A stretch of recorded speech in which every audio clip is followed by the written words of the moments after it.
Hi friends, welcome back to my channel. ఈ వీడియోలో గుంటూరు నుండి శ్రీశైలం, శ్రీశైలం నుండి విజయవాడ వెళ్ళే ఏపీఎస్ఆర్టీసీ బస్సెస్ యొక్క ఇన్ఫర్మేషన్ తెలుసుకుందాం. ఈ బస్సు వచ్చేసి Narasaraopet depot super luxury service number 4499. Guntur నుండి శ్రీశైలం వెళ్ళడానికి 7 గంటల సమయం పడుతుంది. గుంటూరు బస్ స్టేషన్లో ఉదయం 11:30 బయలుదేరి సాయంత్రం 5:20 శ్రీశైలం చేరుకుంటుంది.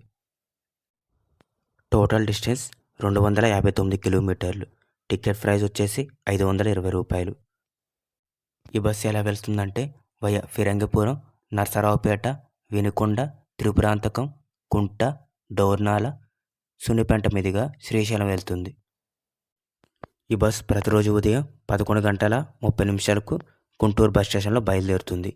ఫిరంగిపురం మధ్యాహ్నం 12 గంటలు, నరసరావుపేట మధ్యాహ్నం 1 గంట, వినుకొండ మధ్యాహ్నం 2 గంటలు, త్రిపురాంతకం మధ్యాహ్నం 2:45, కుంట మధ్యాహ్నం 3 గంటలు, డోర్నాల మధ్యాహ్నం 3:30, సున్నిపెంట మధ్యాహ్నం 3:40.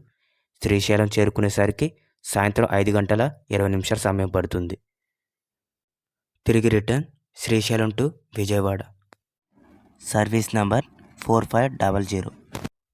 శ్రీశైలం నుండి విజయవాడ వెళ్ళడానికి 8 గంటల సమయం పడుతుంది. టోటల్ డిస్టెన్స్ 268 కిలోమీటర్లు. టికెట్ ప్రైస్ వచ్చేసి 590 రూపాయలు. ఈ బస్ శ్రీశైలంలో రాత్రి 7:30 బయలుదేరుతుంది.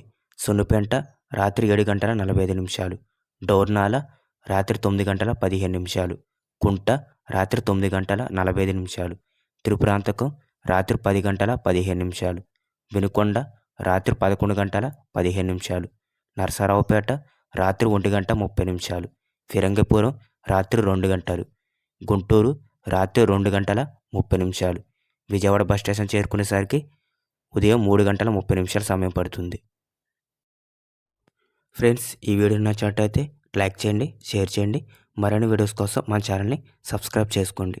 Thanks for watching.